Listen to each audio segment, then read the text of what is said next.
জয় Hind. SSC constable ডিডিতে তোমাদের কত form fill up হয়েছে তা নিয়ে তোমাদের মনে একটা সংশয় যাচ্ছে। তো প্রিভিয়াস ইয়ারগুলো দেখে নাও। 2018-তে একটা সিটের এগেনস্টে 86 জন। কত ভ্যাকেন্সি দেখতে পাচ্ছ? 2021-এ 283 জন। একটা সিটের এগেনস্টে 283, ভাবতে পারছো? 2023-এ একটা সিটের এগেনস্টে 107 জন। 2024-এ একটা সিটের এগেনস্টে 101 জন। 2025-এ যেটা চলছে অনগোয়িং, ফাইনাল রেজাল্ট বেরোয়নি, 98 জন।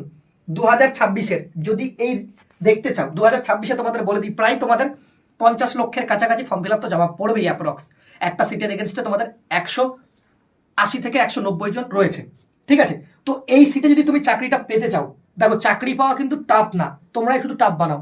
সঠিক জায়গায় টেক্সটবুক বাংলার মতো চ্যানেলে যদি পড়তে চাও বা টেক্সটবুক থেকে যদি পড়ে নাও, টেক্সটবুক বেঙ্গলি থেকে, তোমাদের সিলেকশন কেউ আটকাতে পারবে না। কিভাবে ব্যাচে অ্যাডমিশন হতে পারবে তোমাদের বলে দিই। এই যে নম্বরটা দেখতে পাচ্ছ 7074556743, হোয়াটসঅ্যাপ করো।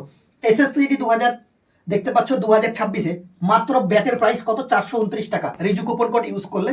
ঠিক আছে, এখানে তোমরা প্রিভিয়াস ইয়ার কোশ্চিন পাবে। ওকে, তোমরা পাবে লাইভ ক্লাস, যেটা লাইভ ক্লাস হয়ে যাবে সেটা রেকর্ড যতবার ইচ্ছা তোমরা দেখো। 3 মাসের জন্য এক্সেসটা পাচ্ছ। এছাড়া তোমাদের যেটা সব থেকে বেশি মূল্যবান জিনিস, মক টেস্ট পরীক্ষার আগে সেটা দেখতে পারবে। এবার মাথায় রাখবে, টিসিএস কিন্তু প্রশ্ন করছে না, টিসিএস এর অপোজিশন প্রশ্ন করবে। এডিকিউটি কোম্পানি প্রশ্নপত্রের প্যাটার্নে চেঞ্জেস আসবে। দিল্লি পুলিশের চেঞ্জেস এসেছে।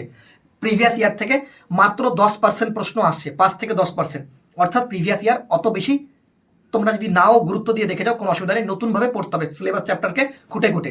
স্মার্টলি ওয়ার্ক করার চেষ্টা করো। এডিকিউটি কোন কোন জায়গা থেকে প্রশ্ন করেছে সেটা আমরা অ্যানালাইসিস করে বলে দিয়েছি ভিডিওর মাধ্যমে।